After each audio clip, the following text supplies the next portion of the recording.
Miniature soldiers, big opinions. This is the Conclave Podcast.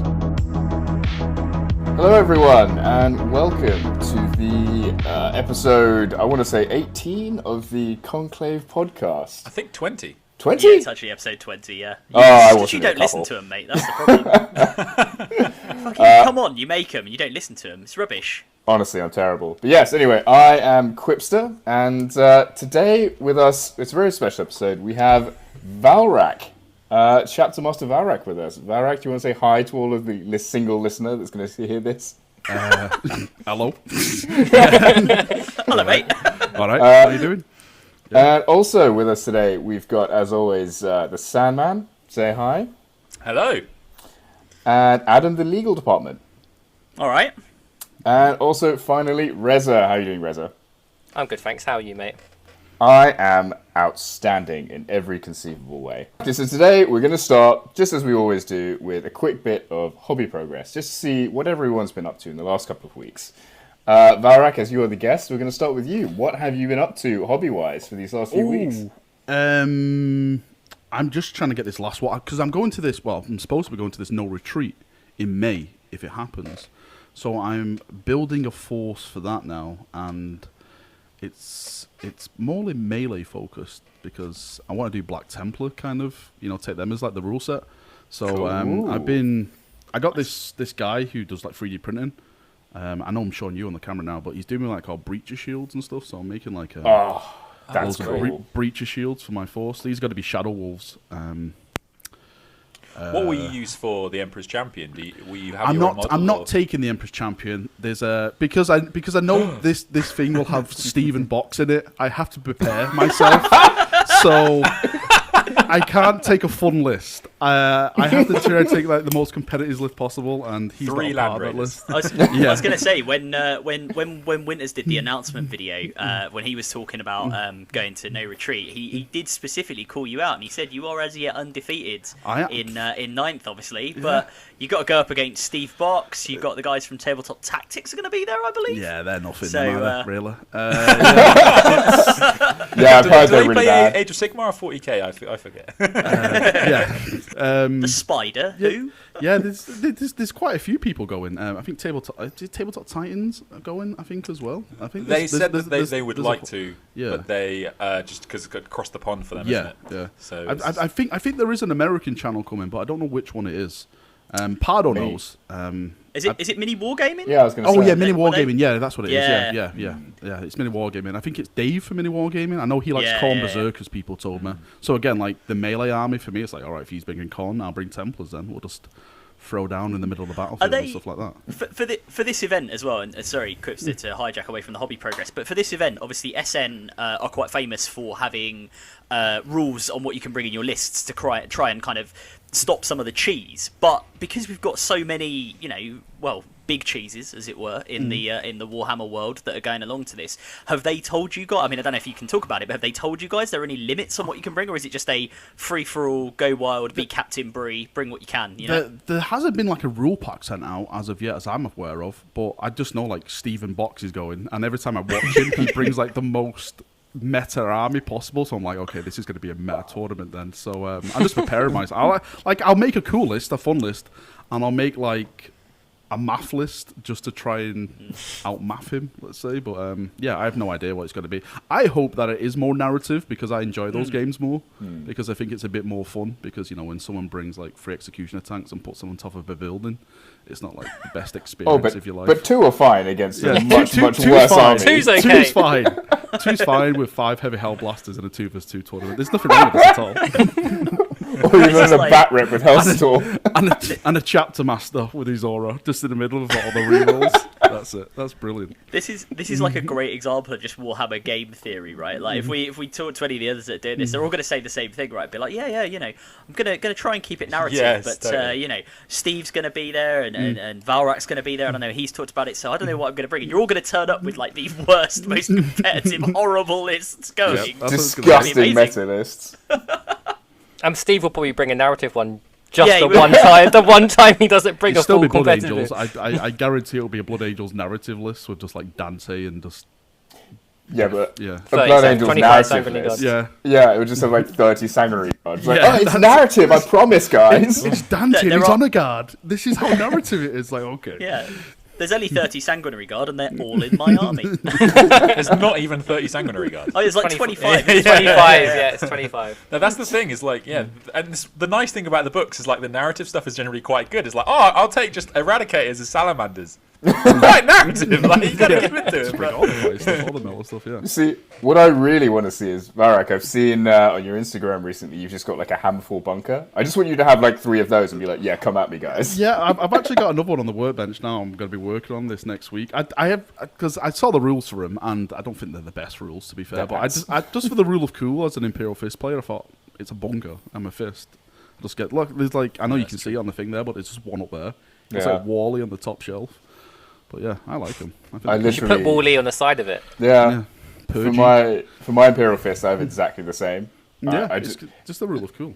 honestly, you wouldn't believe the shit these guys gave me as soon as I said I was going to buy one. What are you talking about? I was so game for you to get one of them. I thought Everyone else was like, "You're never going to play it. Why are you bothering? Why don't you just paint some like executioners instead?" And I was just like, "No, Imperial I don't Fist think was that not was a bunker." I don't think that No. was the exact answer we gave you. Yeah. It I was think that they pile of shit. my problem is that you paint your Custodes bases again rather than painting new models. Okay, That's you know my what? problem with you, Quipster. What's that? Valrak, were you finished with your hobby progress? No, you never finished. This is it. No. Yeah, I'm fit. Well, is there anything else? No, I ordered 15 Blade Guard the other day, but they haven't arrived yet, so that is another story. Nice. But yeah, that's about it. Really. How Just- many are you going to have using the cloth wipe with an iron warrior symbol? Oh, yeah. Wipe Well, on I the sword? think I'm gonna have one with a Minotaur symbol on it, one with an Iron Warriors, and just to laugh at the Ultramarines, one with the Ultramarine one on there. Just troll those players. Just like, yeah, this is all you're good for, wiping my blade kind of thing. Oh my god! That's it. But I was going to say, since Ed has mentioned it, Valrak. So yeah, these guys get. Well, I'll go on to my own hobby progress now. These guys get constantly annoyed at me because I'm such a slow painter, and I make decisions about painting that no one else understands. For example, I am currently building my Imperial Fists. I think I'm just past 1,500 points, and these guys are like, "Just paint some tanks and get 2,000 points." And I understand their reasoning, but they're wrong. But you're on a YouTube channel that has battle reports. How are you not like Winters and I know Liam says the same thing. It's like they want you to have these 2,000 points. I'm getting that. So basically, what I'm doing instead is I got really annoyed with all build my the old army. Custodes bases. Yeah. So I've been repainting all of the bases for my Custodes Guardians, and now they look so pretty, and they're going to come out so well on camera. And then I'm going to finish this Yeah, Repulsor because Executioner. people were being horrible about them before, weren't Yeah, they? 'cause they're so Everybody was badly like, painted. "Oh, those horrible custodian guard, they How look dare rubbish you in get them purple." Yeah. You scroll. If you scroll through the comments on DDTV, You're it's like, probably, you know what? for 40k This nice guy in crushes, the you're army's definitely good, up but there, those I reckon. bases are I'm actually going to go back Valrak's and, number and one, just of course. dislike You the should redo video because of the bases. And put a video dislike because of these bases. Unsubscribed. Yeah. Just that one comment from Valrak. Shit bases, fuck you. Unsub. It'll be the most up-liked comment on there. Oh, always. But yeah, so that's what I've been doing. I've actually only got one Custodes base left, and then it's on to the Repulsor Executioner, and I've got 2 Gladiators as well. And I'm basically, Valrak, I don't know if you've seen any of our other podcasts, but Rezza gave me this idea of having an armored formation called the Fist of Dawn, and it's basically going to be 2 Repulsor Executioners, 2 Gladiators. The palm is the Hammerfall bunker, and the little finger was going to be a repulsor. Oh, yeah, that So sounds it's like cool. the Fist Yeah. of I'd like Dawn to point out, formation. when you were giving that example, you held up the completely wrong amount of fingers to every single thing you just said there. I'm not good Numbers. with maths. I'm dyslexic. Leave me alone. Well, Jazz Hand of Dawn. I had a similar thing. Like I always wanted to do this big like narrative event at Warhammer World when we can like get back there and just have a big tank match. That's why I love building tanks. I think tanks are like the best part of the hobby for me because they're just so big and they're easy to paint. And See, I'm totally the opposite. Tanks, like, in the hobby kind of scare me because I've only ever painted one in my life, and I was 12. I love him. I love him. Yeah, cool. Yeah. I just Adam, want one big tank battle. That'd be so cool. Oh, I would love to see that. Yeah, no, tanks are cool. I don't have Imperial Guard, but if I were going to get them, I was watching the Fury, the Brad Pitt film the other day. Oh yeah, the World War II one, and I was just like, it'd be so cool to do like a Lehman Russ formation, like that bit where they go across the field in Fury and they fight the Tiger tank. Do that with Lehman Russes. That'd be so cool. So I'm tempted now. They all get murdered. No, but my missus would kill me if I end up getting a tank army. So I'll have to avoid that one. Well, actually, now that we've finished with my hobby progress, Adam, let's move on to your hobby progress because you've done so much. Well, yeah. I mean, so this week I have been finishing off because I've had a Death Guard army for a long time and had quite a lot of it that was like sort of half done, and I just never really got around to finishing because I'm an idiot and a bit of a hobby butterfly, and I just flip from thing to thing. But I decided I was actually going to try and get it done, so I have spent most of the weekend painting up the big man, Mortarion, because I hear he's all right. I hear he's all right now. I don't know. I mean, maybe people are using 5 out of 10. Yeah, I don't know, 5 out of 10 at best. But yeah, getting him, and it's about 18 Plague Marines this week. Just sort of finishing them off, and more importantly, my other half decided that she was going to come and paint with me, and she actually was been painting up a Plague Burst Crawler and a couple of Chaos Spawn. And what in that thing, that joke people make, like you get your girlfriend to start doing some painting for you, and then you just realise she's an infinitely better painter than you.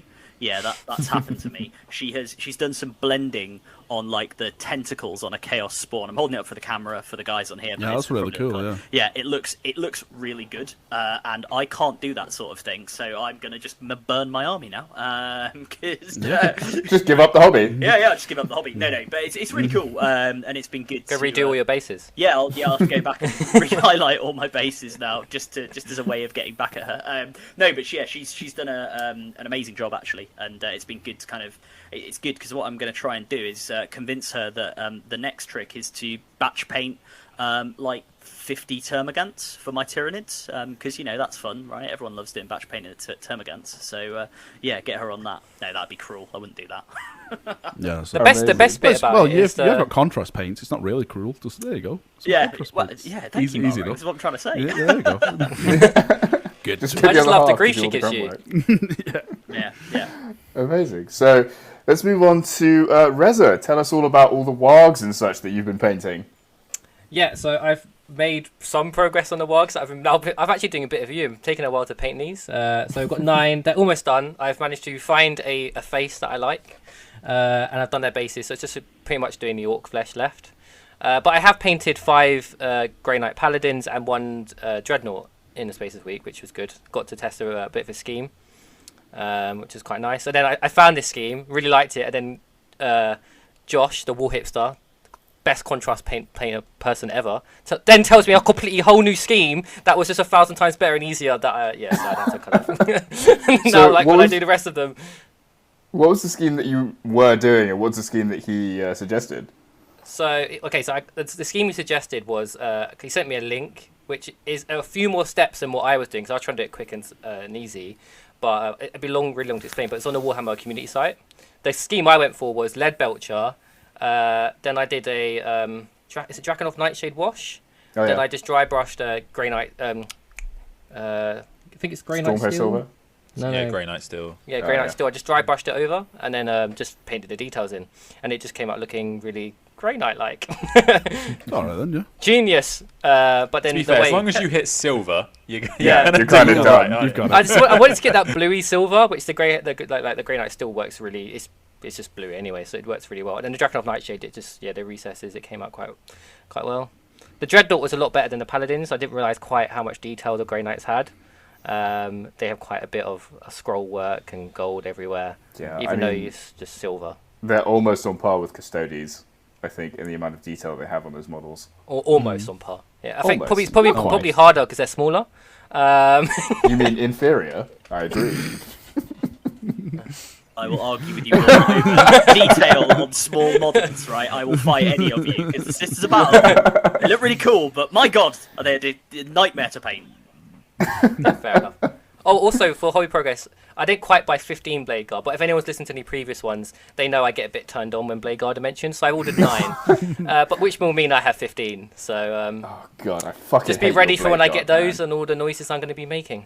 You know, actually, this came up on the DZTV WhatsApp group. Someone, I think it was Chewy, was saying like, "Oh, I'm not sure about the Judicia. I think he's a bit shit looking at the rules." And I just had to say to him like, "I cannot tell you how wrong you are." And then describe like what Rich you did with him and your Blade Guard to my Terminators. Yeah, you got spanked by a big sword. So badly. Like, do you want to tell Valrak what happened? Because like I can't. I'm just traumatized. Alex is known for having a really fluffy list with how many sense of sarcasm, Alex. How many Terminators is it?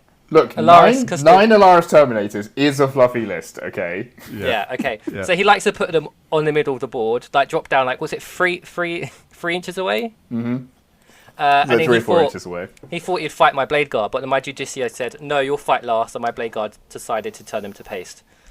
I just went through them like paper, and I was Yeah. just like, how is this a thing? Good old What violence. the fuck? Kill, main, burn. That sounds It's awesome. not okay. Yeah, it was fun. You have Alex is- custodies! Yeah, but they killed some Primarchs Marines at a short story, so I'm not their friends anymore. That's why I'm on the, Oh, that's why they're on the okay. bottom shelf. No, Okay. I don't Hang even on. respect them. Hang on a second. Ed, we'll come to your hobby progress in a second, but I dispute this I just beyond love- measure. I love that turned Valrak. That's so funny. What the fuck? That was an amazing story. And like, That, okay. that was a shocking story. It was the most shocking story in existence. Yeah, It was- because that Primaris Marine wouldn't put down his weapon when the custodian told him to. It's like someone breaking into your house and I come as the police and say, right, because someone else did this, you're guilty as well. And then you go, wait, excuse me, what? No? And they're like, no, come with me. And you say no, so I shoot you in the face. It's like that Primaris Marine is completely in the right, and I agree with him. That's so not true. That Primaris Marine, all he had to do was put his weapons down, and the custodians would have been like, right, okay, let's sort this out in a bit. No. Instead, they were like, no, we're going to do that. And obviously, the custodians were like, we're going to kill you all then. Did they know? Would they be like, we're gonna sort this out in a bit? That doesn't seem. I mean, the guy's brandishing Hey. his like guardian Yeah. sword at him. I'm kind of with Valrak on this one. I think the Marine was in the right, especially when he hadn't even in this short story met the chapter which he was supposed to be part of, which had gone rogue. He was like, come on, dude, I was pulled out of a tank by Big Daddy Call about like 3 weeks ago. I'm technically like 3 weeks old. I have no idea what's going on, and you're telling me that like cousin Steve down on that planet has turned traitor and I'm guilty. Imagine how you'd feel. You'd be outraged. I'd also do exactly what the custodian told me to, because he's a custodian. The literal mouthpiece of the Emperor. Nope. They're Hey, wrong. Yeah. only... If you look in the background, Literal mouth. Hang on. on, Only Ed, get him. only traitors don't do what custodians say. That is a fact. what listeners can't see is that Quipster actually has a rack behind him on his wall, which is filled with the boots that he likes to lick. Now and again. Amazing. Oh, I hate you Yeah. all. You're all wrong. Anyway, Bottom Ed, tell us shelf. what you've been That's painting. what it is. That's it. Bottom shelf. That's where they belong. Yeah. We'll talk about this later, damn it. Yeah, I have been working on some Age of Sigmar stuff actually. So I have a 2,000 points of vampires, and there was a couple of things. I kind of got to 2,000 and was like, oh, I'm gonna call it there for a bit. That was actually the first dome I painted in lockdown. But then they released the new models, and that got me all very, very excited. So I went back and finished a few things.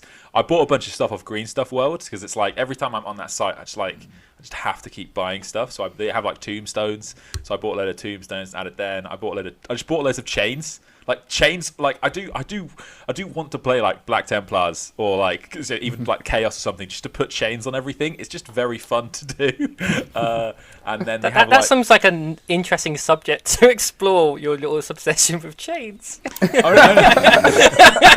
only hobby chains though. And and then they have like lots of brass etchings and stuff, which is weird. They make a lot of stuff for Bretonians still, but they don't exist. I was really hoping. Like, part of me was really hoping that GW were going to start selling the old Bretonian stuff. Oh, I should say, my vampire army is heavily converted from my old Bretonian army from when I was a kid, because obviously they're kind of dead now. Literally. Yeah. They're coming back. Don't you worry. How dare you? I'm a huge Bretonnia fan, so yeah. Yeah, no. So I was hoping they were going to start selling them because I would like more. But yeah, that's what I've been working on. I read Fury of Magnus recently, which I really enjoyed. I think if you are, it's a really great example of how Black Library have kept us all interested in this story, because it's so hard to keep people engaged when we all know what happens. And like, you know, the story of Magnus was, you know, it's kind of, I think bringing Magnus back into 40k made them change some parts in the heresy regarding Magnus around the Shard and things like that. So it was really interesting to have this subplot that was very, very cool. Very, very cool. Yeah. I mean, I was surprised when you mentioned the aid station thing.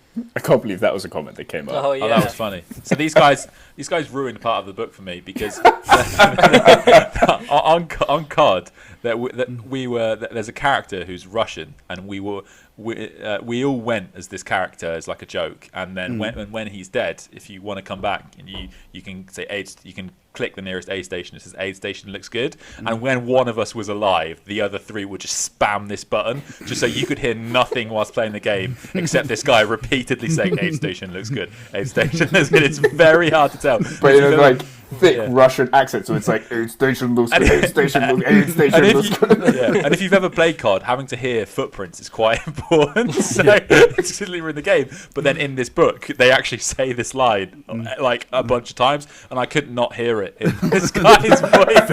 And considering how bad we are, we hear that a lot. Yeah. Yeah, that's we shouldn't admit that on the podcast. Well, saying this, talking about hobby progress, Reza, like, we should tell people about your new streaming setup as well, because that definitely counts. Yeah. Okay. So yeah, well today I did my first test stream of playing COD. So the new PC I've got is to it's the Sandman and Adman. I've started their YouTube. I started their YouTube channels, and their content is really interesting, educational. And I thought, you know what, I'll just do gaming because that's what I'm good at. So yes, the Adman does mathematical content. Yeah. I've got a large series of mine's just slideshows, graphs, and pie charts. No, I've also only got one video at the moment. I'm trying to make more at the moment and find some time, but that's very generous. Yeah, but you're it's so like I generally like watching a video. I could learn so much because I'm stupid, and it's brilliant. Oh, it's very kind of you. Very kind. But yeah, no, I lost where I was. Oh yes, I did my first test stream of COD, and I've been kind of planning what we're going to do next. Adam gave me a really good idea of a video, which was based around gun game we've been playing to make it fair on the guys. That sounds really bad. That's like a bit of a dick. But I'm only allowed to melee people now. I'm not actually allowed to shoot the gun. So maybe putting that up as a video would be a good laugh. So basically, gun game is a game mode in Call of Duty. So every time you get a kill, you get a new gun, and you can end up with all these like crazy random weapons. And so if someone melees you, you go down a gun. Right. And it's the person who gets to the 18th gun wins. Now, Rezza's so good at Call of Duty that he'll just win every single time. So the handicap is Rezza can only melee people because it's really but it's which one. Yeah. And so, like, it's literally every single... He hunts us down. And it's terrifying. Because you see Rezza running towards you, like, no, ah, fuck! Run. Alex has never sworn at me before, but the other day he was proper going at me. To link this back to 40k, what we do on this game on Call of Duty is we have discovered a game we like to call Bolter Discipline. So good. Which is that there is a big sniper rifle called the Rytek which fires explosive rounds, It's and the Valrak 50 cal. it's like a big Barrett thing. And what we like to do is go on the smallest map possible and just run around trying to shoot each other with these things and just see who wins. And yeah, it turns out that a giant gun that fires explosive bolts is quite hard to control. So it is interesting, yeah. It is a very funny game mode. But yeah, as Adam said, let's bring it back to 40k. One of the things, after I just like took it off-road, but one of the things we always ask our guests, and I'm very interested to know this from your perspective, Valrak, how did you get into 40k in the first place? Like, what was that journey? How old was I now? I think it was around... I think it was my 10th or 11th birthday. And it wasn't like I picked 40k myself. For those of you like you did models when you're young. Remember, you used to like buy Spitfires, Lancasters, and stuff like that from like hobby shops and stuff. I used to be big into that, and I think it was my uncle at the time. He bought me like I didn't know what they were back then, but it was like an Orc Battle Force, and it had all the like the flatbed trucks in and like the trikes and stuff like that. And I didn't know they were orcs. I didn't know what 40k was, so I just me being someone who likes gluing models together, glued it all together. Then my friend came round, and he was like, "Oh, that was really cool. Where'd you get it from?" And it's like, it's apparently from somewhere called Games Workshop. So he got his mum then to go to town. Then he came back with Space Marines, and I was like, "Oh my god, they do them as humans. These look awesome." So I got my mum then to take me to town. I was like, "Oh my god, this is amazing. This shop, this is so cool." And that was basically the start. I didn't really do that much through high school and my later teen years, like because I joined the army when I was 16, and it was a pretty funny story actually, because I went to a place called Bassingbourne, and it's like an army foundation college, so it's like army college, and you have to like pick a couple of hobbies to do. So I picked like football, and there's this thing called wargaming. Now in my mind, I thought, okay, you got to learn like how Napoleon won battles and stuff, and everything like that. There are some Space Marines. So I was like, okay, this is going to be awesome. I'm going to like learn to be a tactical genius on the field. So I remember it because it was in winter, and the sergeant who collects you and takes you to the place, like he watches you do stuff and teaches you. He was like, "Come with me," and it was really late at night. And there's like 3 of us, and we're marching out into like this abandoned bit of the base where like all the bunkers are underneath, like bomb shelters and stuff. I'm like, we're gonna die. We're being recruited into the secret organization. Yeah, I was like, this is like some top secret stuff we're gonna learn. And he switched on a light, and I swear to God, it was like the biggest diorama I've seen of Ultramarines fighting Necrons, and it was his hobby. He collected it all. And he was like, "Yeah, we gotta learn this." And it was amazing. Sadly, he was only at the base for like a month. So once he got moved on, he took all his stuff with him. He'd still leave it there. Did your superiors used to get annoyed at you when you used to like go out dressed in bright yellow? We're supposed to be camouflage, sir. I am camouflage. I don't need camouflage. I am an Astarte. Be like in Family Guy, you're walking past a bunch of guys all in there like their CS95s blended in. They're like, "You're stupid. They're going to be looking for army guys." So yeah, after that, I picked up a few books. Like I remember picking up, I forgot when it came out now. Was it 2011 when Horus Rising came out? And that's what really got me back into it then, but on the lore side. And I was more into like the digital stuff, like the books and everything, and like the gaming side of it. Like Dawn of War was massive when that came out, so I played that a bit. Space Marine, there was a game called Dark Millennium Online that was supposed to come out, which was an MMO years and years ago. That. And I actually set up a guild for it called Vigila Mortis. And I met loads of people from that, and that's when I started tabletopping through that and stuff, and yeah, just got into it from there then. Like, but the proper edition I've got into was 8th edition. Like, I got into the back end of 7th, and when I was learning to play that along with the Horus Heresy and stuff, everyone was like, yeah, the 8th edition's coming out, there's rumours and stuff, so I was like, alright, I bet I'll just wait then and just see what happens, and it did come out, so that's what I just jumped on with 8th. But yeah, that was it, really. Awesome. So you've literally been on off in the hobby since you were 16? Yeah, about that, yeah. One thing I've always been quite interested about, and I've talked to Liam about this as well, is in the military, has there always been quite like a strong wargaming scene, or is it like when Liam started in the base, for example, he told me that it was very underground, very secret, and over time he built up like a kind of presence for wargaming on the base. I think it was no one wanted to admit they collected little men in their like that's what it was. But as soon as you found someone who did it and stuff like that, it was something you to talk about. Like I said, I wasn't like into it that much then around that time in my life. But if I knew someone like that when I met that sergeant, I was like, oh yeah, I used to do this when I was young and stuff, and we got talking and stuff like that. But yeah, there was as far as I'm aware, there was quite a little scene in there that people used to do it. It is a proper "are we going to be best friends" moment. High fiving. Yeah, let's do this. Was it always Imperial Fists? It was always Imperial Fists. Why would you pick anything else? It has to be Imperial Fists.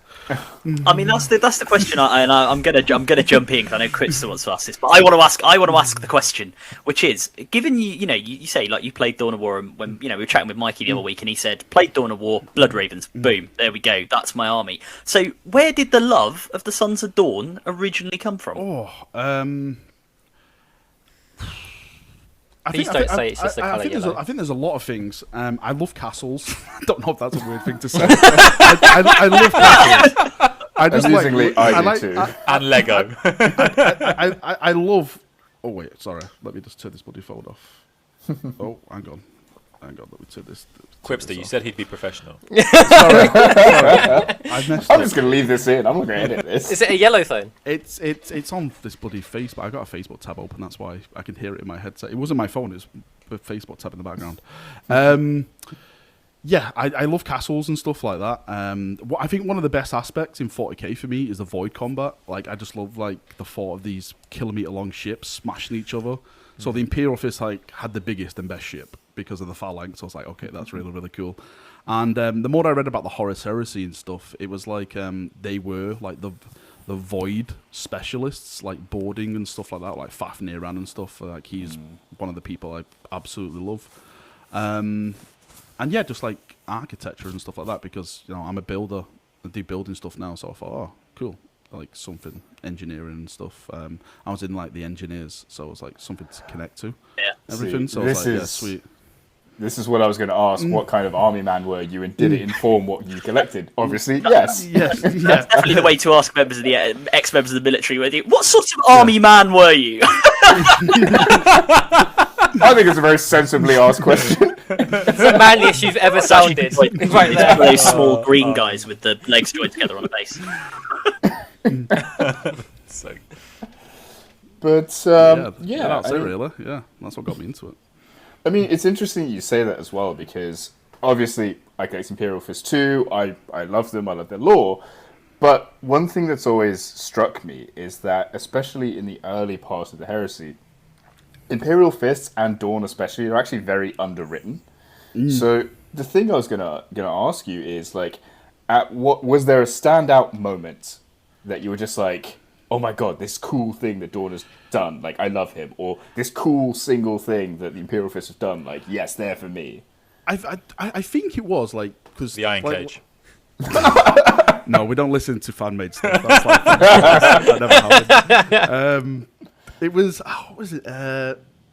Like when Horus was made War Master and stuff, and everyone was like quibbling and everything like that. I just loved like how Dawn was like, I'm just gonna go back with the Emperor, and he was like the Praetorian of Terror. Like, I'm just gonna go back with Dada and like build his house for him. I was like, yeah, that's that's awesome. Like, we are like closest to the Emperor. You guys can have all your Crusades and your War Master titles. We'll just go back home with the Emperor and just be there. So I was like, yeah, that's cool. I think that's why I like the Custodes as well, because I like forces that are really loyal to the Imperium. Like, the Custodes, like, of course, the second boys to the Emperor, and the Imperial Fist are kind of in that circle as well. Hang on, second? Second? I take issue with this. Well, the Imperial Fist are first. I have to say the Imperial Fist are first, and then the Custodes are second. That's not true on any level. Have to. I didn't see Valdor do the defences at the Siege of Terror. That's all I'm going to say. That's because Valdor is too busy in the dungeon protecting the entire universe. And where is he now? Poor Valdor. Yeah, where is he now? Where's Dawn now? How dare you? First off. I can't even say these things because I have Imperial Fists. I start pointing out Guilliman's still alive, guys. Right, just want to point it out, guys. Shut up, Reza. He was risen by witchcraft, though, so really, yeah. That is kind true. Of a heretic. So was the Emperor, to be fair. I did see a great proposal on Twitter the other day, talking about the Imperial Fists at the Siege of Terror, which was for they should just do a whole storybook, and Var, I think you'll like this, but a whole storybook of just random Chaos Marines who make all this progress, get up to the top of the wall, and then just get bodied by Sigismund. Just like as an anthology. I saw that. Yeah. There's like full-on novels. I got to the wall and it's like, death hit me. It's just like Sigismund at the top. Like, no, get away. A full-on story. That would be really good. Yeah, I'd love to read that. I mean, we've all read Saturnine by this point, right? Yeah. I don't think Rich has actually, because Oh, Rich, have you not? No, I'm gonna wait for Well, I've listened to Ed's video, so I'm good. I know what happens. Oh, yeah. I mean, like, I don't think Dawn has ever been done proper justice except that book. Like, everything he does, like the 4-dimensional... It's like, Ed, it's like you say every time, like, Primarchs a lot of the time just do stupid nonsense, and you're just like, you're supposed to be this ridiculous superhuman being, and you've just done a stupid thing. Like, why? Whereas Dawn is, like, operating on a level that is so beyond everyone else that it's, like, amazing to watch. Yeah.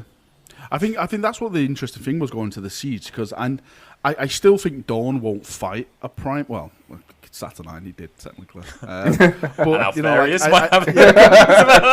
I thought like his main battle would be like the dance with Perturabo, like with the stuff. And again, I just read Mortis, and it's hilarious as an Imperial Fist player. I'm not going to spoil it, but yeah, if you're kind of. I haven't read Mortis, so I might sound like an idiot to people that have read it if this is the case. But I kind of also like the idea that they don't ever fight. Yeah, it's actually like it's because their battle is a battle of minds. It is not. Yeah. Because what is it like? Perturabo did give some fantastic trash talk to Dawn, where he's like, I'm not gonna fight you now, because Dawn's like, come fight me. He's like, no. He's like, I'm gonna kill all your sons. I'm gonna take down all your walls. I'm gonna kill the Emperor. I'm gonna like destroy everything you know and love, and then I'm gonna fight you, and then I'm gonna kill you. And it was like, okay, Perturabo is serious. It's quite good though. Like and Dawn was like, yeah, well, fuck you. And then ran on. But you know what? I do genuinely like. I think Perturabo and sorry, Valraks, this is gonna I think gonna cause some controversy, but I do think Perturabo has come out of the Horus Heresy books as well. Like he's another Primarch who actually, the Siege of Terror books, he's another Primarch like Dawn who was not really done justice. I think like he was sort of portrayed as this sort of slightly whiny baby, but actually now you've seen him at the Siege and you've seen the way his mind works, and he is like a dark mirror to Dawn in a lot of ways. Like he is that kind of through the mirror darkly kind of thing, and actually that's really cool. And like Ed says, that game of that mind game where Dawn is in the palace, he's fortified it and he's ready to defend it, and Perturabo is up there in orbit and he's got that room where he basically plays and he like maps out where everything is. I mean, that alone is why all true Warhammer fans should like Perturabo. He does have a gaming room in his battle barge. So yeah, no, I just think he's awesome. It's cool to see them I really hope that they do cover, and I imagine they will. Once we get to the end of Siege Terror books, they do cover the scouring and they do cover the run up. And I know again, Iron Cage, but I definitely think they will do the scouring. I've always said though, and this may just be me, I would love a unification series.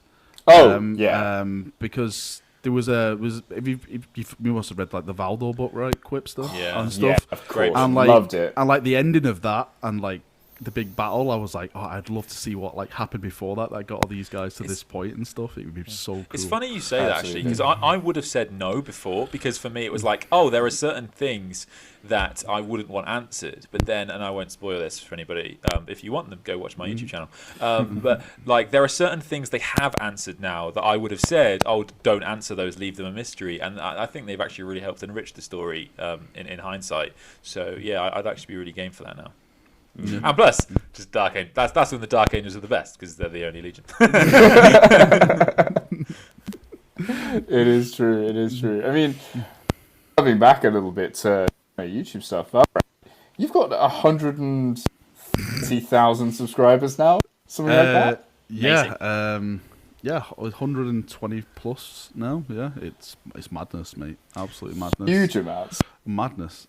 The thing I wanted to know is, have you been recognised in the street yet?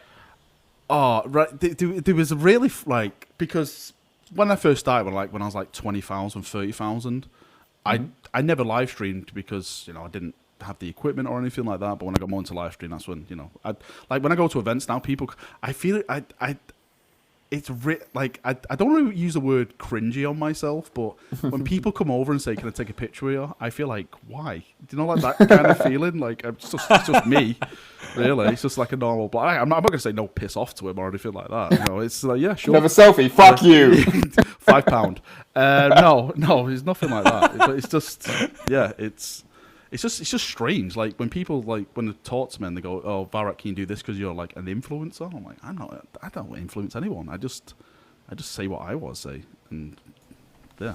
I think you influence Lamenter's Yellow. Oh mate, no one touches that. No one touches my Horde of Lamenter's Yellow. That is mine. How much have you got left? I've actually just bought another 6 bottles off someone offline. Secret Facebook dark trading areas on the interwebs where the hordes are still abundant. But I've got like 42 bottles of it now. Oh my god! I know you can probably make your own, but it's just out of principle now. I just need it all. It's just I need the official GW one. In case they ever release the phalanx and you need to pay that. But War Hipster the other day, Josh was saying that he literally was talking about how much Lamenter's Yellow you have, and he just said, "Why doesn't he just, water down a little bit of contrast yellow? It's the same thing." No, the principle of it. I need every last pot on earth now just to put it in my display shop. Also, I think we've learned this week that it's actually a very smart move, because if you mess with the stock price and you get people Lamenter's Yellow, and now we're going to really suffer. Yeah. I'm just going to put it all online and just like control everyone then. Like I control the world. Valrak, the puppet master. You're gonna have to be careful. People are gonna start doing. You're gonna go to these dark places and be like, trade you some Bitcoin for some Lamenter's Yellow. Yeah, man. Yeah, let's do it. And then you get it home and you're like, this is just Avalan Sunset that somebody's watered down. I've been sold a fake. Elon fraudulent Lamenter's Yellow. Why is it all white? It's supposed to be yellow. Oh, what's this smell? It's gonna have like a special dipping tool to check if it's the genuine one. Well, talking about on a slight swerve as well. Like the other thing I kind of really wanted to know is, what made you want to start your YouTube channel in the first place? It was kind of really by accident, really. Like I said, I ran that guild called Vigil Mortis a while back. So I made a YouTube channel for when we did events in games and stuff. So there was a game called Eternal Crusade way back, which was supposed to be like this amazing game. It burned and crashed. But I made a bunch of friends through there. And what we used to do, that's when I started to stream and stuff and upload videos, like teamwork videos and stuff like that. And people were enjoying them. Like they were getting like 100,000 plus views on like some of like the squad-based videos. And once that game, then I said I'll just keep playing Warhammer games, and we went to Battlefleet Gothic. And then after that, when 8th edition come out, I think the first video I did speaking about books and stuff was the Return of Guilliman, because that's when everything happened.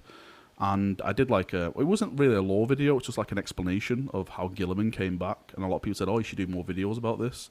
So I started to do videos like that, and then I don't know where the news side came into it, because a lot of people say you're kind of a news channel, which I don't know what really to label my channel as. I maybe like the jack of all trades, master of none kind of thing.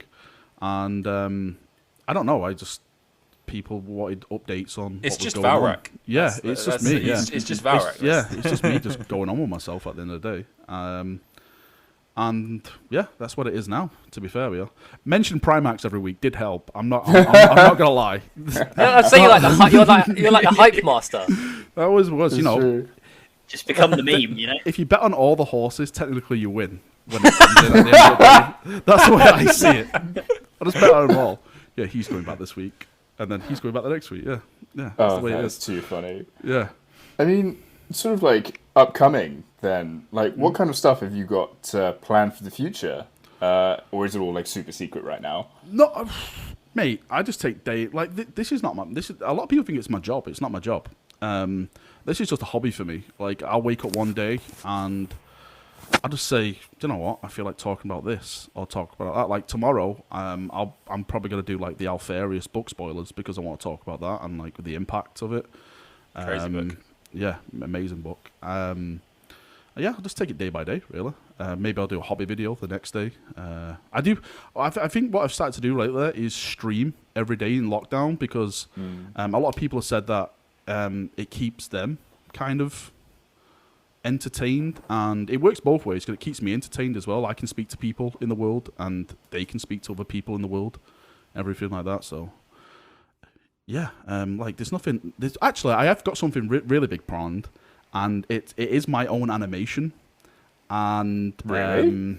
It's not like an amazing, like it's not going to be a Stars, and I don't mean that in a bad way, because the people who are doing it looks amazing. I'll send you a video, Quipster, of like the background and stuff in a bit on Discord, and it's the scene from Saturnine where a certain Empress champion takes a certain Primarch, and I read that and I was like, I don't know how I'm going to do it, but I need to find someone online to animate this scene for me, because it is literally one of the best scenes that I've ever. Because when I read it first, I was like, okay, that's amazing. But then when I listened to it on like an Audible, I was like, okay, this is even more amazing. So I was like, all right, I want that little bit done. That is one of my favorite scees in the Heresy, just for how fucking epic it is. Yeah, it's so good. Did you guys read the same scene as me? How dare you? For that Emperor's Champion guy, like I don't give any spoilers, but for him, he's amazing. How dare you? It's so cool. The bit after that as well, when they're like back to back. The bit after is very cool. Like when he. I really want to spoil it now, because it's like what happens is hilarious. I think it's amazing. Okay, I love it. I gotta say, so audience, the next 2 minutes of spoilers for Saturnine. Ed, go. So what happens is Sigismund runs up to Fulgrim and gets literally slapped. And it's so funny. But then Dawn does step up, and Dawn does have the epic line, which is like, Sigismund's courage sometimes outweighs his sensibilities.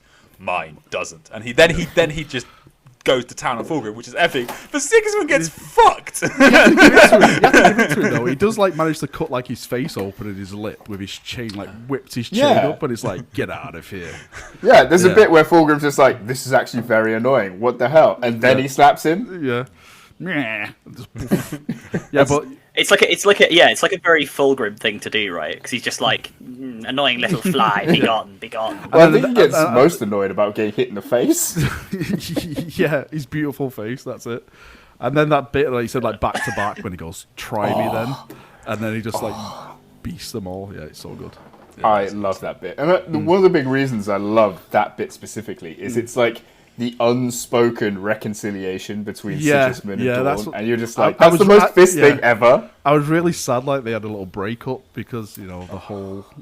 Retribution fleet thing is like, are they going to come back together sometime? I still think Sigismund has a massive part to play at the Siege of Terror with Dawn somehow, and like he's going to be involved in maybe saving his life or something like that. Yeah. So. Here's a question, right? This isn't a spoiler for anybody because it's established law, but it's kind of interesting. Who do you think is going to kill Khan? Sigismund. I think Logan. I think Sigismund for.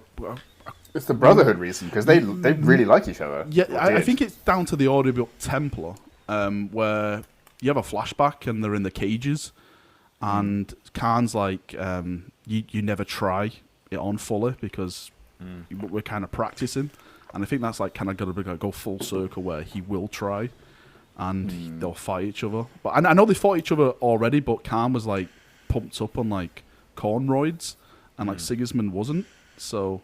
I think Sigismund is going to become like the Emperor's champ, because he's not become the Emperor's champion yet, has he, officially?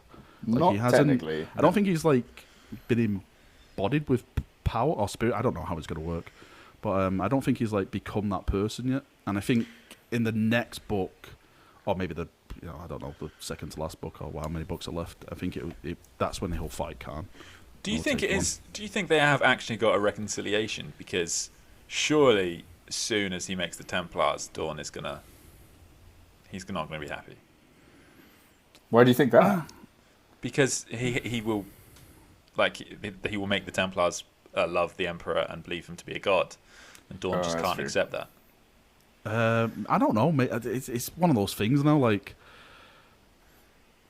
when Sigismund came to the end, and I was interested if he was to mention Dawn, because if I'm correct, Dawn was still alive at that time.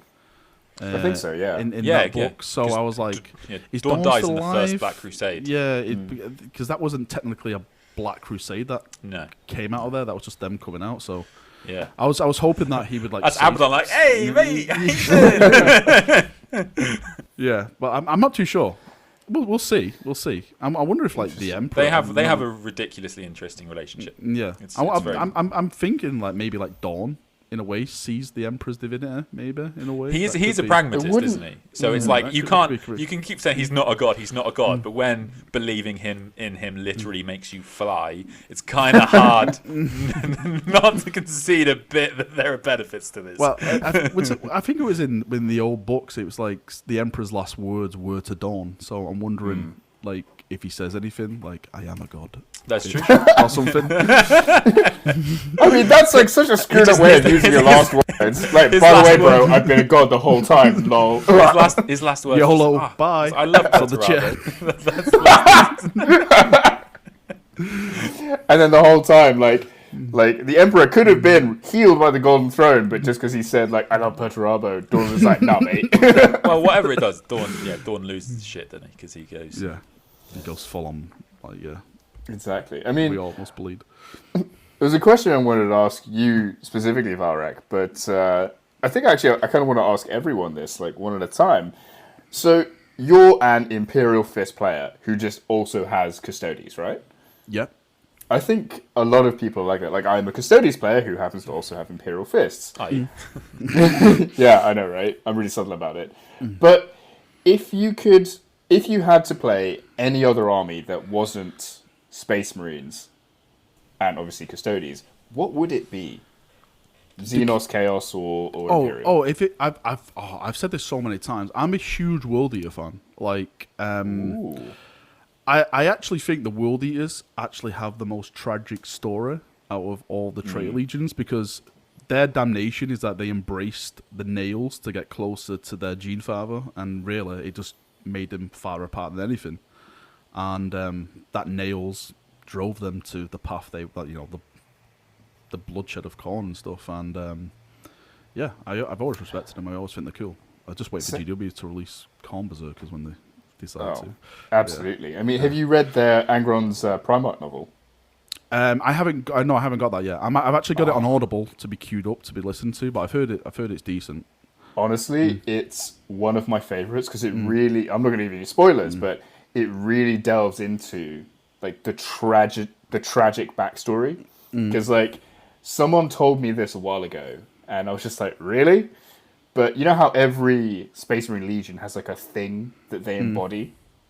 So it turns out for the World Eaters, it was the concept of brotherhood. Yeah. And that was just like so horribly corrupted by the nails. Yeah. That's it. They are really like a misunderstood, because a lot of people think, oh, World Eaters, they're all just about blood and killing and stuff, but there's so much more to them. Like there was a story like where I think it was his captain, like he was dying on the battlefield and he was like, piss on Angron's grave for me, like and stuff like that. And I was like, yeah, because they come to hate him so much because he tore their legion apart. It's so cool and so tragic. I think that's in Betrayer. I'm re-listening to the audiobook at the moment. That's such a good one. Yeah, it really honestly. is. So yeah, actually, Reza, same question to you. What would you have if it wasn't the armies that you currently have? That's a bit weird now, because I now have Grey Knights, my custom Space Marine chapter, I've got Necrons, and I've got an Imperial Knight now.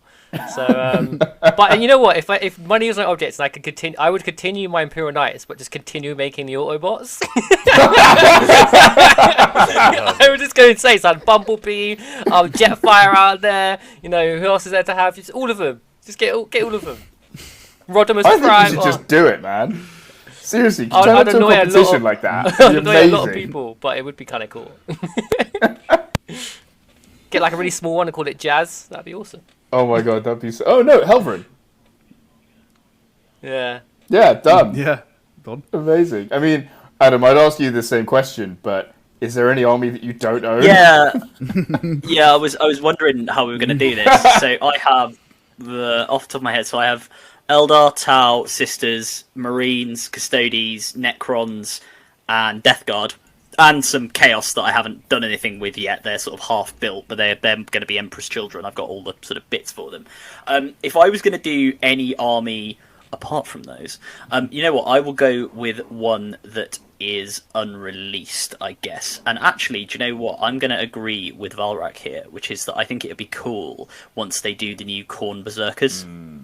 Oh, and Tyranids. Sorry, I forgot Tyranids off my list. So yeah, there's another. It's bloody okay. one for Everyone you. forgets Tyranids, yeah, I even think- GW, so it's okay. Yeah. yeah. Although new rumor engine, guys, new rumor engine. It's a lictor. I'm telling you. So there's hope in the future for the hive mind. But yeah, and although saying that, sorry, it'll probably be like the Eldar, and it'll. It's probably gonna be Space Marine Tyranid War veterans. Like There is- upgrade kit. Like the Ultra. There is a one, Catachan model, Yeah. Sergeant yeah, Ripper. there is, She is standing on a dead Tyranid, so I wouldn't put it above Yeah. them. I know. It's gonna cause outrage. But yeah, I think the World Eaters would be really cool, just because I think there are some really awesome sculpts in AOS for the Khorne warriors, and therefore if they translate those over to 40k, that'd be awesome. Apart from that, I think an Imperial Guard tank regiment would be the one, because I just think that'd be think cool. that's so cool. That Just Bane Blaze for days. And Beyblades, yeah.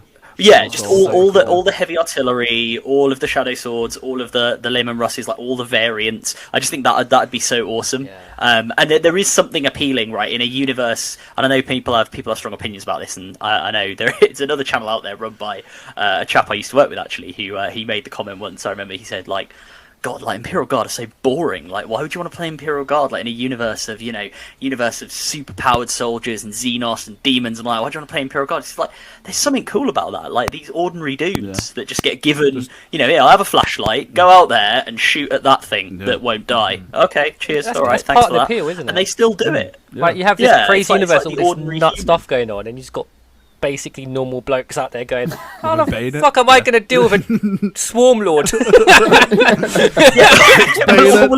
Charge. Yeah.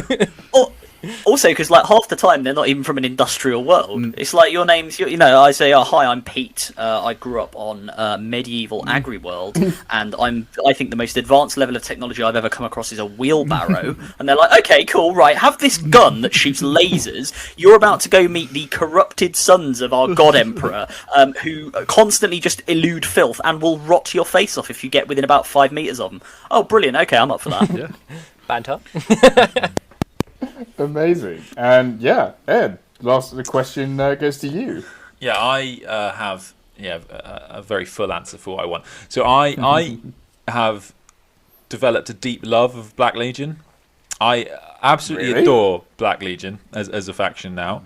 I've really, I'm on the second book. I've really enjoyed the first one. I've really enjoyed reading Abaddon.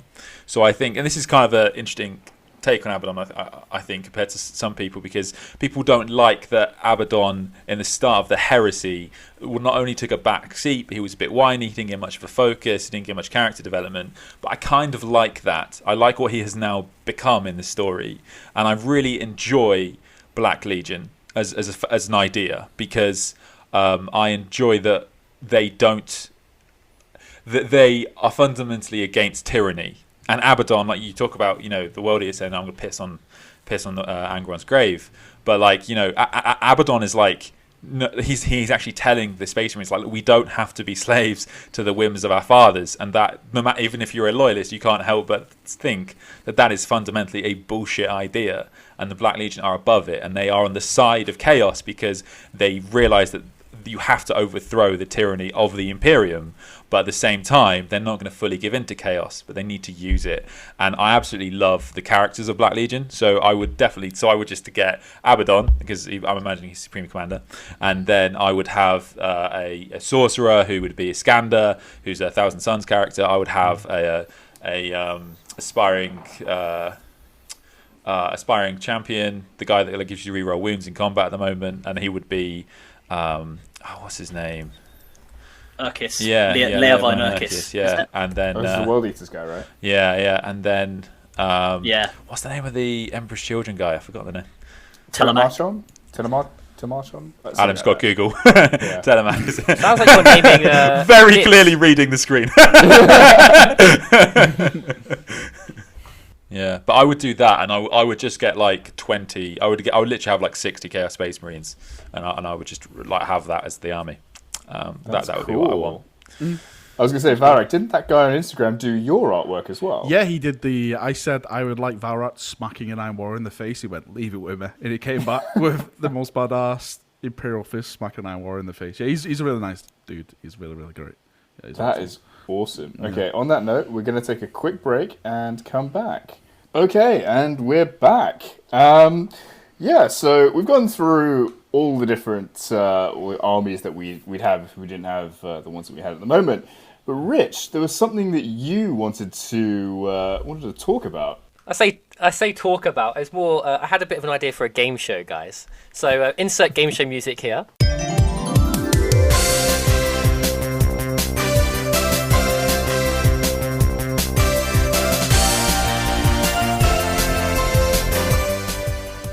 I'm just not going to do that. Adam would do it. Yeah, I think we'll add something jazzy in the editing. Thank you. It's my one moment. Right, so I had an idea for a 1 minute go. So a bit like a sales pitch. But the idea was all of you, and that Valrak, you did kind of inspire this, was to give a 1 minute about why your favourite Primarch is the best. And what we'll do, we'll go around the room. Everybody gets 1 minute, goes and gives their reasons, and we'll let the audience or the one listener decide who wins. Right? Yeah. So we're all going to be terrible. Let me get the time on my phone because I will cut you off in a minute. I'm going to be savage. Okay, well, Valrak's got to go first because I think we all know who's. Are you just gonna are you gonna pick someone totally off book, just like? I love Perturabo. I love the Night Haunter. He's fantastic. You're lucky because the first that we did flirt with an idea of me giving you one to say why they're the best. So I was going to be a Valrak, Perturabo, and then just stitch you up. But no, I'm being nice. A minute of silence. I kind of feel like not letting Valrak go first. I kind of feel like throwing someone under the bus. So, Quipster, go! Okay, my favourite is Loyalist Fulgrim. The reason I like him so much is because he was so loyal and so enamoured with the Emperor's vision and was so good at extolling its virtues that every single planet that he went to, he was able to conquer a planet with only 5 Marines. That is an outstanding thing. And he was able to use the Emperor's own personal sigil, the Aquila, where no other legion was. He was such a good orator. And one thing he did over the other Primarchs was he managed to safeguard the cultures of all of the places that he visited, as opposed to, say Guilliman, for example, who, instead of safeguarding those cultures, just stamped his own over everything. So Fulgrim is the best because he was an amazing swordsman, an amazing conqueror, and dressed really, really nicely. How much time have I got left?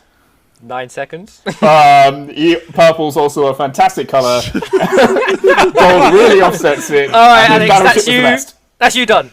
Now, do we want to add a bit in here why we can let you lot just destroy that, or has he just done that himself anyway? What? He's great.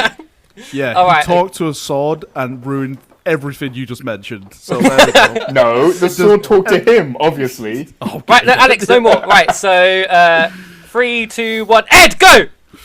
Lionel Johnson is the firstborn son of the Emperor of Mankind. This doesn't just mean that he was some genetic accident who happened to be first. Lionel Johnson was created by the Emperor. The Emperor poured in all of his wisdom, all of his might, everything that was good about him. This is why he is the most loyal son of the Emperor of Mankind. If you don't believe me, the Emperor was put on the Lion was put on a planet with Chaos Beasts on it. The Chaos Gods had every chance to turn him to Chaos, and they couldn't turn him. That's how incredible he was. To see just how likely the Emperor he is, his story mirrors that of the Emperor in Horus in that way. So as much as you might think is against him, it actually makes him more like the Emperor than any of the other Primarchs. He is by far one of the best fighters of all of the Primarchs. That's why he's the exterminator. He is designed to be able to kill absolutely any one of them, and he continually does stuff that surprises you. The Emperor trusted Fulgrim with a sigil. The Emperor trusted the Lion with the weapons that none of the other Primarchs were capable of even using, let alone having the authority to do so. So if the Emperor trusted him, so should you, and that's why the Lion is the best.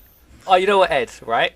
Not only did you speak at 1,000 miles an hour, you managed to get in, taking the part of someone else's Primarchs. You know what, Ed, that's really... I'm so proud of you, right? That's brilliant. I feel like going in a coaching mode at work. There's no considers, you're brilliant. You did everything great. Well done, Ed. Personally, I thought it was shit.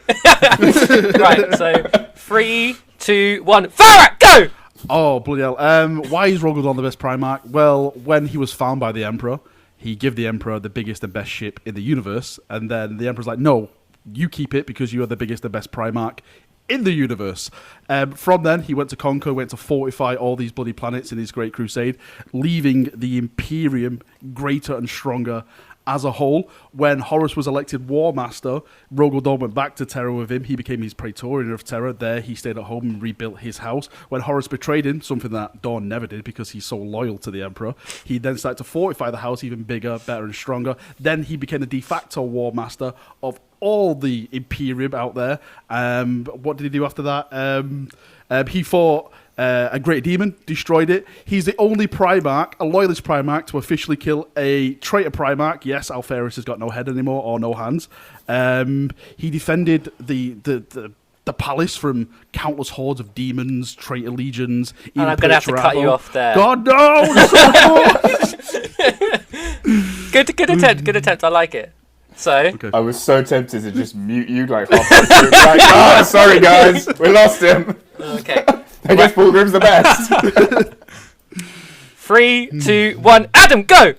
2 words, Richard. Space Jesus. Yes, that's right. Sanguinius, the master of the tribes of the blood. Why is he the best? Very, very simple. He lands upon Bal Secundus. He is raised in the desert. He's on his own, and he takes these horrible, mutant, grim creatures that are living on this irradiated world, and he raises them to be angels, to be the greatest warriors in the galaxy. He is pivotal to the story of the Horus Heresy and the story of the Imperium. Without his sacrifice, a sacrifice he knew he'd have to make, and yet he made anyway. The Imperium, as we know it, would have been crushed by the evil of the War Master. Now, let's be honest, look, the Lion's cool, but he looks a bit like Richard Branson in the art. Dawn's cool, but yes, he's just a glorified hand in a jar. And Loyalist Fulgrim, don't even get me started. The man's a pansy and he talks to a sword. No one wants that. You want the true, the most powerful, the angel himself, a man blessed with wings. You want Sanguinius. He is the best Primarch, no questions. Oh, and he takes down a Warlord Titan. What else do you want?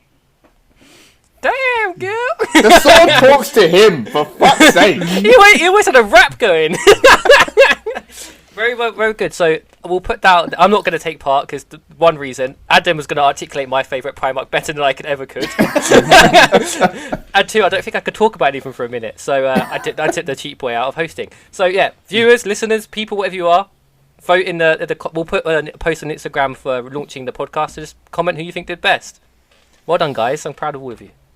Yeah, I thought they were good. They were good answers. Good answers, but obviously all wrong because Sanguinius is the best. You forgot to mention though that Sanguinius got choked out like a chicken. That was like we like Primarchs that live. That's our problem. I'm not sure. Guys. When you were like, he's blessed, I was so tempted to say by chaos with wings. Well, I was going to wait. I didn't have enough time because the magnificence of Sanguinius is too large to behold. But he resisted. He resisted the call. He felt the red thirst, and he resisted the call to Khorne. And he went in there and he brutally bitched murdered those his greater sons demons. every 2 weeks. Yeah. Sometimes you've got to do. You got to. You can't make an omelette without breaking a few eggs, Ed. And that's the reality. Fair enough. I mean, talking about Primarchs, I think one of the final questions I had, I don't know about you guys, is, and we have to ask this because you're on, which Primarch do you think is coming back next? Well, I assume where do we GW start? tell you nothing. Yeah, I was going to say. They can't tell you a damn thing. I've always said it. I don't think it'll be a traitor Primarch because I don't think it'll be a loyalist Primarch because when you bring a loyalist Primarch back, I think there's so much politics to go with this. Like if the Lion came back, I think it would be the most interesting story, but I don't think GW would want to do that. Where I think just the ease of use would just be a demon Primarch. For me personally, I would like Fulgrim or Angron. Just because that way then they could potentially get a codex for them, like a supplement, and then get upgraded units like, new Noise Marines, new Lucius the Eternal, new Khorne Berserkers, whatever to go along with them, new Angron models, Fulgrim models. And they've kind of been hinted at as well. Like, I know Fulgrim has been heavily hinted at during the, was it Psychic Awakening, I think? Yeah, the Psychic Awakening, about the serpent figure. It's kind of confusing now because in 9th edition they've gone back in time because in 8th edition it was like we're at the end of the Indominus Crusade. Now 9th edition it's like, oh crap, we went too far, let's go back and redo this. And that's why like the relaunch of the Dark Imperium books, and there's a really cool thing that was mentioned on Armageddon that Angron was being summoned to come back, but the Salamander stopped it, and I'm wondering if they're going to change that where Angron actually comes back on Armageddon, because I've always had this theory where where a Primarch was banished, is that the only planet there where they can be resummoned on to back into the universe kind of thing? So I think it'd be kind of cool if, because he was banished on that planet, he'd come back on there as well. He's been banished from there twice now, hasn't he? Is it? Was it twice? I think the first time in the Grey Knights novel. Yeah, I think Grey Knights did as well. Yeah, but it was the first Warhammer. Because he killed like all of them except one, didn't he, or something? Yeah, what's he called, that guy now? He was. Oh, I forgot what he's called now. That Grey Knight who basically took him down. It's probably Drago. It is quite funny because I do just have this image of like the guardsman on Armageddon, getting attacked by orcs again and again, and just like Angron's head pops up, and they're like, "Not now! Just go back! Fuck off! We're busy." Yeah. It's fun. Yeah, warp stuff is always weird. I think technically the Chaos Gods can summon power to drop them in most places. Like they I think that people forget that they just it would cost a lot of resources, and they have to spend their resources fighting the other gods most of the time. Okay, so now we're talking about this. And I just realised the question, Valrak, what's your least... Because you're, like, super into the narrative, right? So, what's your least favourite 40k novel that you've ever read? My least favourite... Oh, bloody hell. Bye-bye GW sponsorship again. They never loved me anyway. It's very perturabo of you. I'm trying to... They never truly understood my genius. I will tear them all down. Man, that's a really hard one. I know, right? Quipster's got like 7. All of them! I have one. We know it though, we've heard it, surely. You guys know this, because I rant about it all the time, because it's fucking terrible. While you're considering your answer, Valrak, I would just say that whatever Quipster comes out with, there is a very simple formula to it, which is you take the faction that he likes best, Custodes, you find any book where the Custodes don't come out on top because other factions can win things, and he will then tell you why this is incredibly badly written. Yeah. Hey, no, my least favourite book is Fist of the Imperium, where Imperial Fists come out worse. It's a terrible book. Everything about it is awful. It has some... that, like... I enjoyed the book because it was just, like, battle porn, because, like, every page was, like, someone dying or, like, someone fighting. But other people dying are Imperial Fists. It's something that you have to get used to as a fist. We're constantly dying, It's just one of these things I got used to now. I understand, like, why you say that, because one of the confusing things in that book... especially so with the Dawn of Fire books now, is that the Primarchs Marines are like in these comas and they're learning to fight, like orcs and gene stealers and stuff, so they know their enemies when they come to fight them. And like when they fight them in that book, they're like, "Who are these guys?" I'm like, "Wait, no one told you who gene stealers are?" Wait, this is like a whole big thing. Yeah, I'm so confused. Like, and they yeah, they like make so many mistakes on that basis. Like, is this the population or is this someone else? It's like, it's fucking gene stealers. You should know this. You're space marines. As a simple explanation for this, there's a Mechanicum adept on Mars, right? Who was supposed to like put the little discs in to do the programming, and they're like, "Theta Row 7, have you completed the training of the Imperial Fist?" He's like, "Yeah, it's all done. Yeah, just send them out. It'll be fine." Good. Have you ensured they know who the gene stealers are? The what? I'll send a leaflet. I'll send a PDF, it'll be fine. Mid-battle. But yeah, I don't know, mate, really, going back to that one. I know my favourite book. Ooh, what's your favourite? I know that. My favourite book is Eisenhorn, the first one, Xenos. Because that series is like... I still think that is the greatest story ever told in 40k. Like, I love Space Marines, I love Primarch, but something about that always hits home. About just you can feel like the grim darkness in the pages of that book. I always feel, and it's just so cool. I mean, even with the Eisenhorn books like having come out and stuff, one of the and Dan Abnett sort of talks about this as well. One of the things I think is a little bit underexplored is like the home front kind of thing. Like, we don't really ever get that much story take place like in like hive cities, like in like the civilian population, and so it's like super interesting to like see that kind of perspective. Yeah, like I was amazed, like an Inquisitor has like a housing estate. Like I was like, what? He has like he's Yeah. like, rich. He's like Eisenhorn's rich, yo. This is amazing. He's got like people with him working around his stuff, his estate and everything. I was like, oh, this is so cool. It's always nice to see like worlds brought to life, like you said. So yeah, that's probably one of my favorite. Well, it is my favorite. Yeah, I love it. So were you? I seen you were very excited when they announced the TV series thereof. I was super excited. I haven't heard anything from it, and this Yeah, I'm it's gone really quiet, yeah. I think it's because of what's going on. Well, I call it Nurgle's plague in the world, and I think there's a lot of things because the Angels of Death has gone quiet. Yeah. I think they've got like a Noir Inquisitor one, and they're coming out as well, and some other things, some other projects coming out. But there's been nothing. Plans. Yeah, there's been nothing, which is strange. It's going to be super interesting to see where Games Workshop goes with like the animation stuff, especially because like I think that's going to be a major new part of their business. Yeah, I personally think that is probably their future. I know like models are a big thing, but I've never 3D printed at all. I don't own a machine.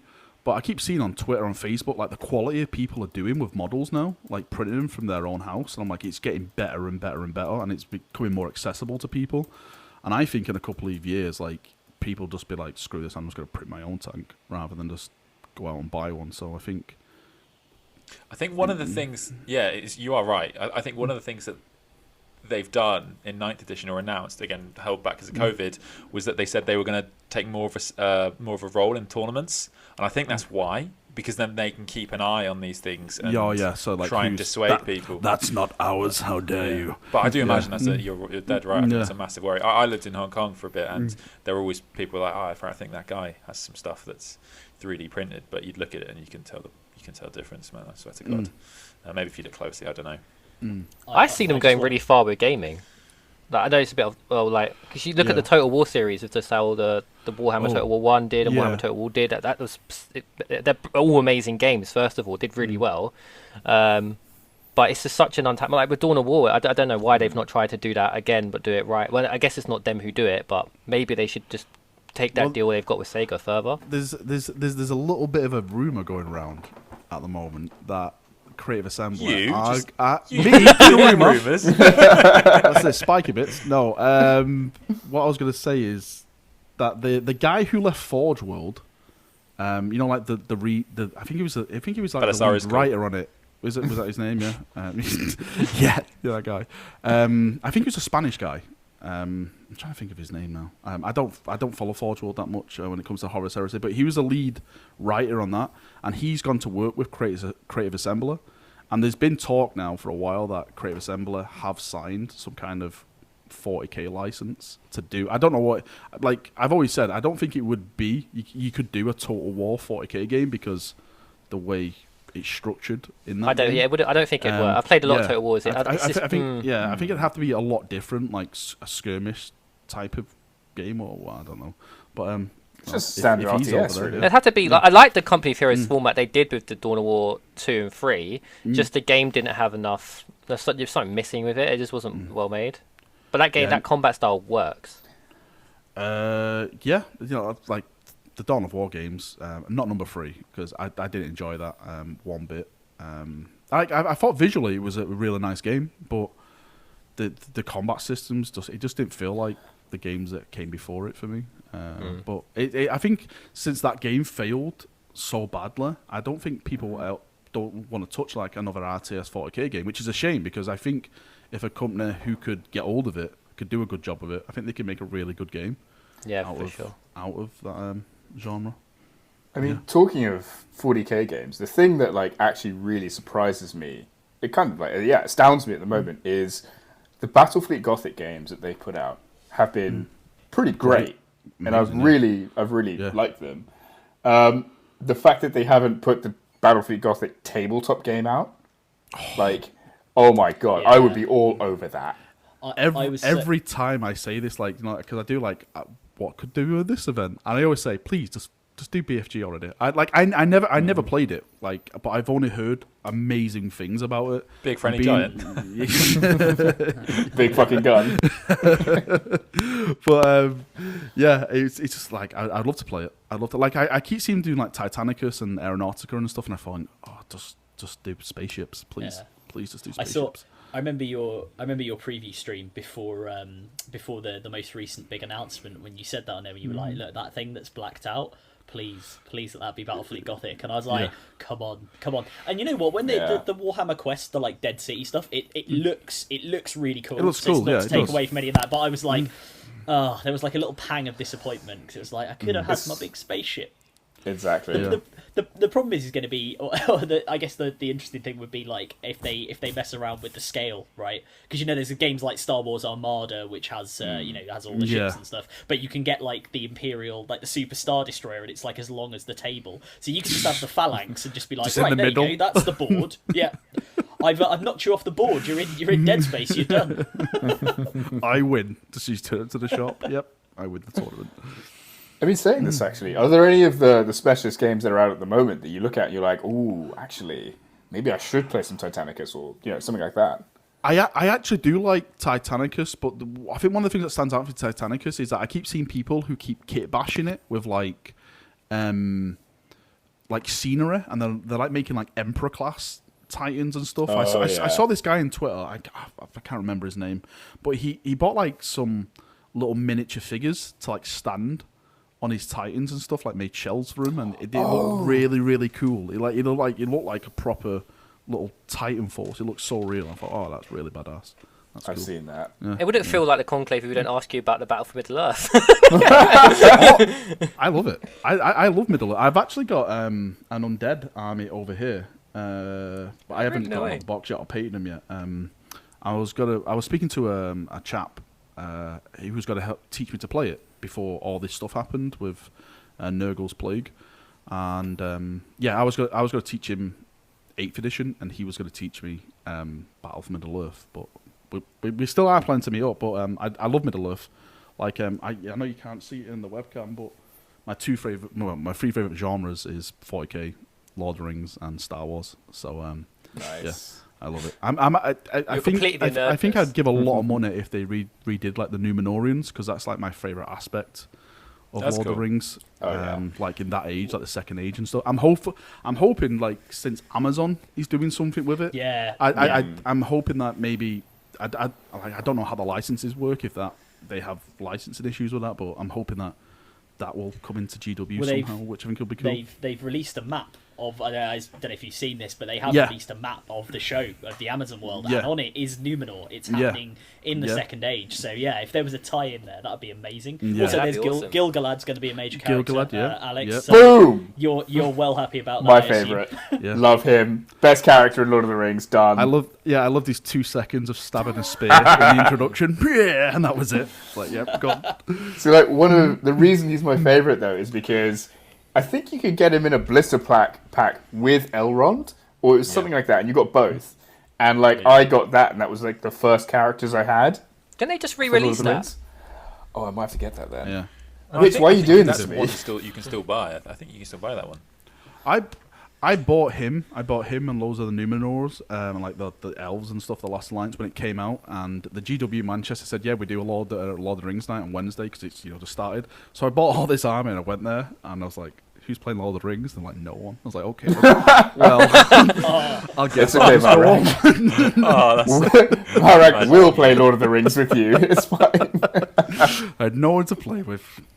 Yep, that was it. The last alliance of elves and men stood up against no one, apparently. Space Marines across the board, get them.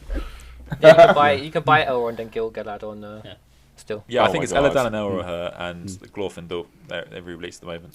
Yeah. Oh, I love Glorfindel. Buy He's so limited cool. edition for you. Isn't So- Glorfindel just really strong? I mean, Yeah, but, like horrendously powerful. when Nurgle's Rot does disappear and you can go back to the G-Dubs Manchester store on that Wednesday night, just next time just say, look guys, just plonk those green fellas down from 40k, and you can just do the narrative in your head yourself and be like, my lord Gilgalad, these orcs are not like what we remember. It's like, I know, they are strange. It's like, come here you elves. Die. Let's have you. Go on. That'd be amazing. will I do. mean, this is the other thing I was going to ask. Like, at some point, do you think if you did like bat reps in the future, you would actually have like a Battle for Middle Earth like bat rep up on the channel? Yeah, well, something.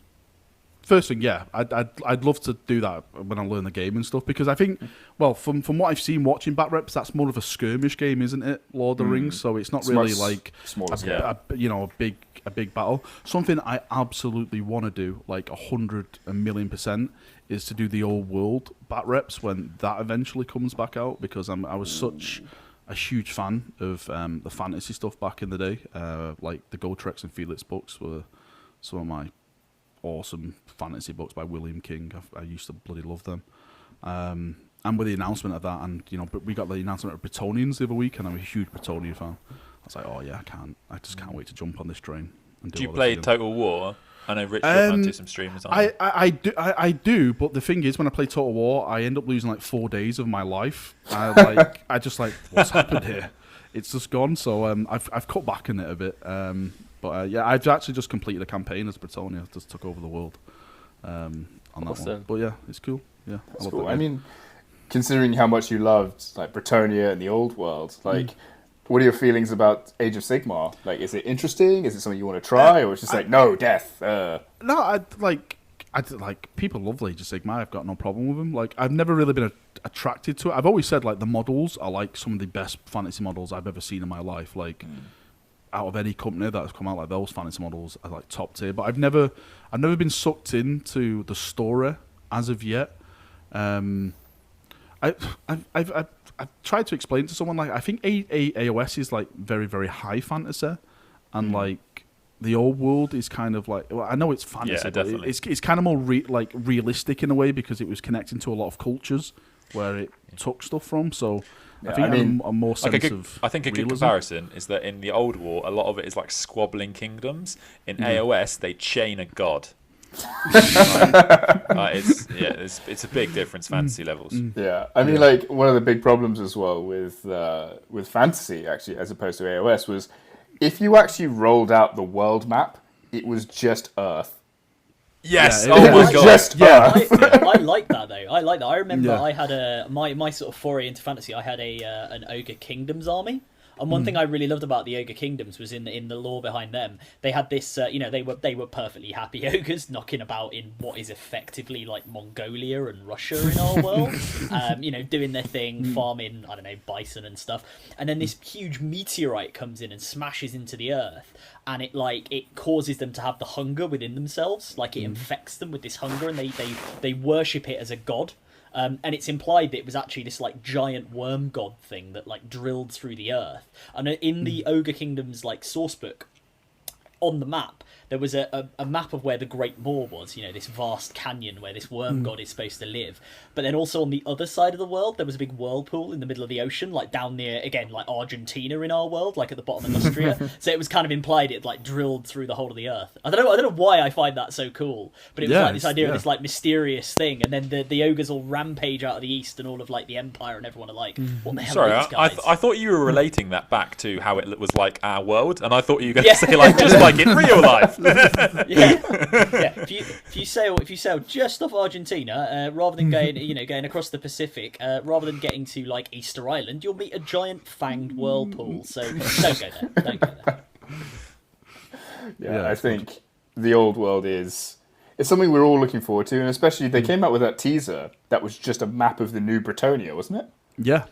Well, apparently this is. Some of the people who have been following, they're saying it's like set 200 years, 200 to 300 years or something. I think it's like Magnus the Pious or something. Like the Emperor is around that time. Yeah, so it's not all the characters that we know of. The King of Bretonia is still called King Lewin, though. The Orc, was it the Orc Slayer? I think he's called. Lewin Lewinka. Yeah. For a second, I thought you said Luton, and I'm just Luton. Like, that's already a name. No, we don't mention that Ultramarine fanboy in this channel. He's scared of me. He won't face me. I do find that funny though. Like, I do wonder if there is like ever like a 40k writer who's just like trying to put YouTubers' names in places just because he can. Like, I'm already convinced that like Aaron Dembski-Bowden's Spears of the Emperor, that's just that Winter's 13th. That's their exact colour scheme. I wouldn't be surprised if one kills me, and then Valrak stood on the wall and just shot in the head. It's like, He gets like run over by like an Iron Warrior's I right. bet you'd love that. the rage. Try and get the Reclaimers of Dawn in a book. Yeah. That would be amazing. And I think, on that note, unless you guys have anything to add. Nope. Okay, cool. Yeah, on that note, I think we're going to sign off. So, Valrak, I thought we'd better shout you out. We like to help smaller channels here. Where can people find you? Where can they find me? Oh. You can go over to YouTube if you want. I've got everything. Like, I've got a Discord, I've got my Facebook, my Twitter, Instagram. Yeah, whatever you want, I'm there. Just posting pictures and talk about Imperial Fists. OnlyFans. Yeah, OnlyFans. Yep, that's for the very special fans. Amazing. Sandman, where can people find you? Yeah, you can find me on Instagram and YouTube at the Sandman Hobby. Excellent. Adam, the legal department, where can people find you? Yeah, so I am on Instagram, YouTube, and Twitter at ADRWargaming. Excellent. Reza, where can people catch your streams and whatnot? You can find me on Instagram and YouTube, RezzaPrime. Excellent. And I'm Sweet. Quipster. You can find me at QuipsterNerd on YouTube, Instagram, and I believe Twitter. Yeah. Thanks everyone for listening, and yeah, we'll see you in the next one. Bye. Bye.